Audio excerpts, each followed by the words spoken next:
Next, we'll talk about Flame Safe. This is a product we are extremely excited about.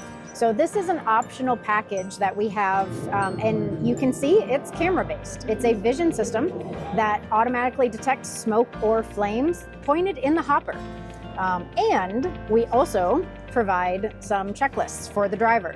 You know, one of the feedback that we continually hear from drivers, especially new drivers, is that if they have a hot load, they freeze and don't really know what to do next. And so we give some checklists for them. And the whole point of Flame Safe is to detect the risk before it turns into a catastrophic failure. That's perfect. And I think the other cool part about this product is we're doing some vision AI directly on the truck itself. So you don't necessarily need to be connected cellular service to be able to have and be able to identify this. That was a big design point when we were making this product, that it could be running locally so that if you run out of cell phone capability and you get a fire, you don't need to have that. Yes, very true.